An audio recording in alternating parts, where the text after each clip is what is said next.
Okay, so you're here to tell us about how bad the stats are in Stutistics. Yeah, because the budget, as you know, is kind of a living document, especially with Barack Obama.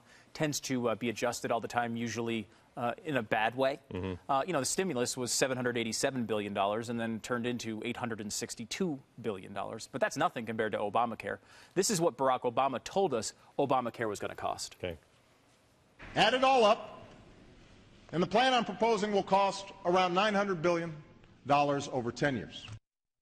$900 billion doesn't sound so bad. Where did I leave my checkbook? Exactly. I'll take two, please. Yeah, that's been adjusted just a tad since then. In fact, it was up $500 billion almost right away. And this chart shows how much it's been adjusted. Now, the first decade of full implementation of Obamacare will cost us $2.6 trillion. Almost 3 times what he promised. And all of this going on while Barack Obama is promising that he's going to be a spendthrift. He is bragging on Facebook about how he has the best spending record of any president in the last 100 years, which is sort of amazing. So we decided to look at the actual budget numbers, not your budget numbers, not my budget numbers, but Barack Obama's own numbers in this episode of Stutistics. Statistics.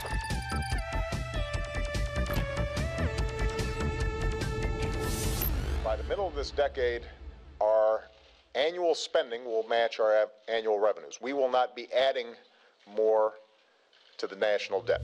If you're not well-versed in the language of the inner workings of the budget, that's what's called a blatant lie. So let's remove all the guesswork of the back and forth of the new and fancy proposals thrown around from both sides and put the Obama plan for America in perspective. The worst year of George W. Bush's presidency featured a deficit of $458 billion in the midst of the financial crisis. In comparison, the best year of the Obama administration, even if he was reelected and served 2 terms, is projected to be $607 billion of deficit. In other words, Obama's best year is 33% worse than Bush's worst year. But this is about perspective, not the blame game, so let's just blame all of these deficits on Bush. Let's convict him on every count of the evil crime of letting you keep your own money. And let's assume Obama finally gets rid of those Bush tax cuts and spends his entire presidency as an economic repairman, and it takes all the way to 2015 to get the job done.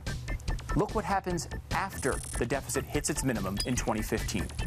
Every year after that, it's higher. And it keeps increasing until 2021 when estimates stop. If this guy is going to fix our problems, why is he leaving us with the deficit going in the wrong direction? We're not going to be running up the credit card anymore. Obama can brag about his credit card all he wants, but have we learned enough about subprime credit risks in the last few years to know one when we see one?